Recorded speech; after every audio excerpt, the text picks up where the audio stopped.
My coworker tried to get me fired, but I recorded everything.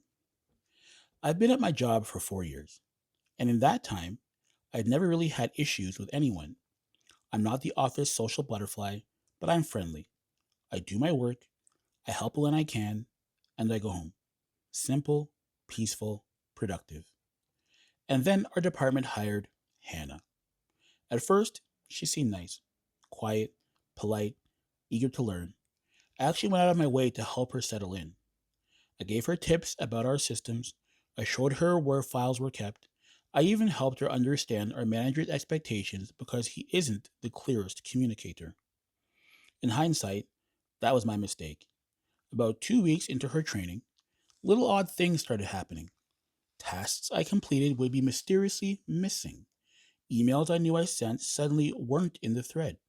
Documents would appear edited incorrectly, and somehow my name would get mentioned. The first time it happened, my manager called me into his office. Hey, can you be more careful when the formatting on the client's reports? I had to redo a couple. I was confused. I knew I had done the formatting correctly. I always do. But I apologized anyways and promised to double check next time. Then it happened again. Hey, the numbers you entered yesterday didn't match the spreadsheet. What happened? What happened was I didn't touch that spreadsheet, but my manager is already frustrated and I didn't want to throw anyone under the bus without proof. So that night, I stayed late and went through our shared drive. I found that someone had edited the timestamp on my files and based the metadata. It was done from Hannah's computer. My stomach dropped. Why would she be messing with my work? What did she gain from sabotaging me? I didn't confront her yet. I wanted to be absolutely certain. Over the next few days, I paid attention. When I left my desk, she would glance at my screen. When I printed documents, she would hover. When I walked back from lunch early one day, I actually saw her sitting at my desk. She jumped up when she saw me. Oh, I was just looking for a pen. At my computer? That was the moment I knew she wasn't just messing up. She was targeting me. So I did one thing that has saved my job more times than I can count. I documented everything. Every email, every timestamp, every file version, every login, every moment she touched something that wasn't hers. And yes, I enabled screen recording whenever I left my desk for more than a minute, which turned out to be the smartest decision I've ever made. 2 days later, all hell broke loose. My manager, the department head, and someone from HR called me into a meeting. The moment I walked in, I saw Hannah at the table looking shaken, but almost smug, like she thought she had already won. My manager sighed, folded his hands, and said, We received a concerning complaint regarding falsification of data and inappropriate conduct. Hannah says she witnessed you altering reports after they were approved. I swear my soul left my body for a second. She didn't just sabotage me, she escalated straight to a career ending accusation. Before they could pile on, I calmly pulled out a folder.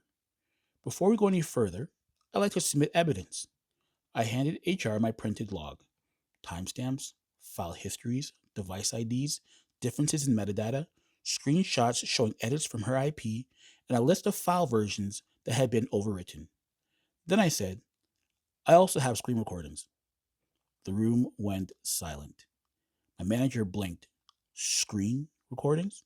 Yes, I set them up after the second incident because I was concerned about my work being altered. HI raised an eyebrow and said, May we see them? I opened my laptop and played the clearest one, a video of me leaving my desk for lunch. And 30 seconds later, Hannah sitting down, opening my files, and editing numbers quickly, closing everything and returning to her side of the office. Her face turned white. HR paused the video. Is that you? They asked her. She didn't answer. She looked like she wanted to melt to the floor. My manager asked quietly, Why were you at their computer? She stammered, I was trying to fix something they messed up. HR replied, but the video shows you altering approved files. Then they asked me to step into the hallway for 10 minutes while they reviewed documentation.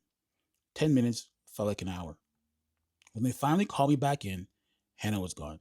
Her desk was already being cleared by security.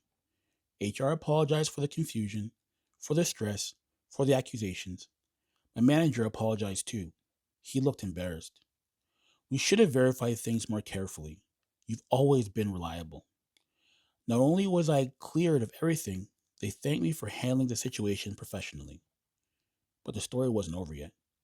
2 days later, a coworker pulled me aside and told me the truth.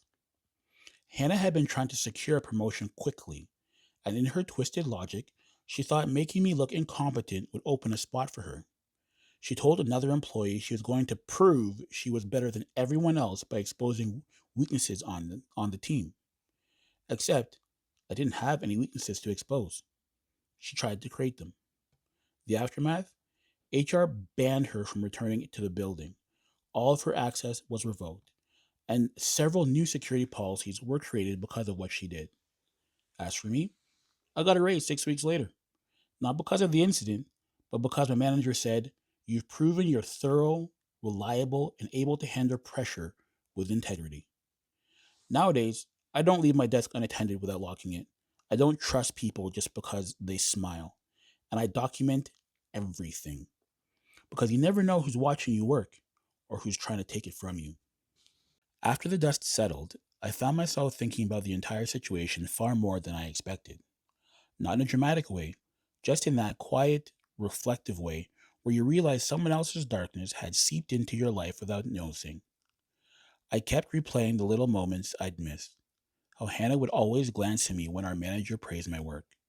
How she asked all these specific questions about how I stored my files. How she took notes, not about her tasks, but about how I did mine. At first, I thought she was eager to learn. Now I realized she had been studying me like a rival, not a mentor. The strangest part was the reaction from a few coworkers afterwards. Some approached me quietly and said things like, "I always felt something was off about her. She gave me weird vibes too. She complained about you a lot behind your back." Apparently, she'd been planting seeds everywhere, not just in the work, but in people's minds, trying to isolate me, trying to replace me. It almost worked. One afternoon, as I was grabbing a coffee in the break room, one of the senior employees said something that stuck with me. "You're lucky you caught this early. People like her don't stop. They escalate." It wasn't said as a threat, just as an observation, but it hit me harder than anything else. She would have kept going. She would have gotten bolder. And if I hadn't documented everything, I might have been unemployed right now. That realization shook me more than the whole HR meeting. Not fear, not anger, just the knowledge that sometimes the person smiling at you is waiting for you to look away so they can flip your life upside down. Since then, I've made a point to trust my instincts more. When something feels off, it usually is. When a coworker crosses boundaries, it's not nothing. When someone's energy shifts around you, it means something. I'm not paranoid. I'm just aware now. And honestly, that awareness is probably the best thing I walked away with.